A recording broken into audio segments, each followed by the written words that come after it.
I've lost my job. I don't know when it's going to start back up again, and I don't want to go outside.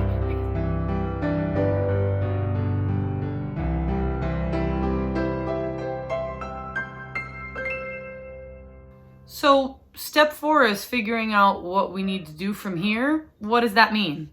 Step 4 is when we finally get to the point where we are looking for a course of action. Validated feelings, we've literally paid attention to what the key issues are. And now, what are we going to do? What's a course of action? And you want to help somebody to be able to think in options.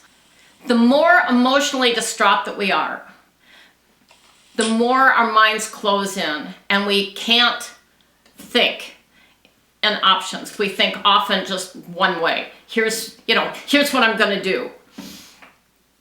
If we're going to help somebody to develop the best, the most beneficial course of action, we want to help take that, whatever their idea is, well, we could do that. That is one option. And we take it to its logical conclusion. Because if I'm not thinking straight yet, I can't think of, oh, if I do that, oh, I might get hit by a car, I might get arrested. I can't necessarily think about what's the logical conclusion of that.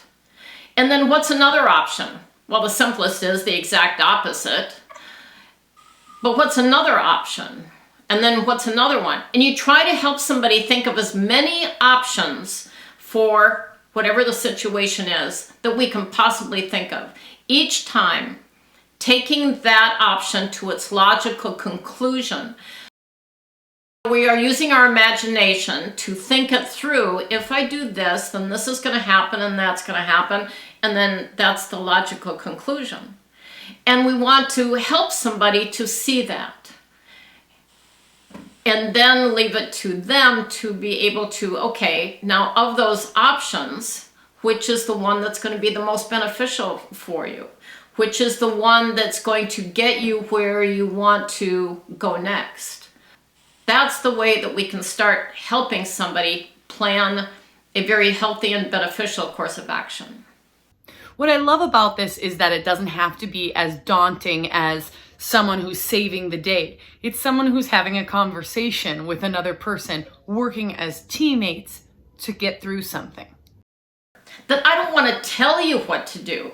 I am hoping to help you figure out all the different options that are available to you and help you start to see which is the one that is the most beneficial, the healthiest, the one that's going to get you to where you want to go next. If I've paid attention and active listening, then I've gathered all that information. So I want to help you to see for yourself what it is or which option is going to be the most beneficial. Part of what comes along with helping somebody to think in options and take the options to their logical conclusion is how to start now prioritizing. And it could be that in this situation, the number one priority is your own mental health, to calm yourself down. It could be that in this situation, your health and the health of our family is the most important. That takes top priority.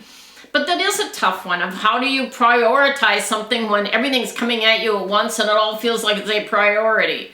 So how do you really prioritize that?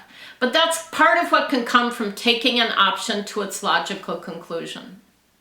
That makes sense to me because starting with physical health or mental health helps everything kind of go into another place because paramount is either how we're feeling inside or how we're feeling in our body. It is. If we're falling apart, we can't help anybody else. If we're sick, we can't help anybody else.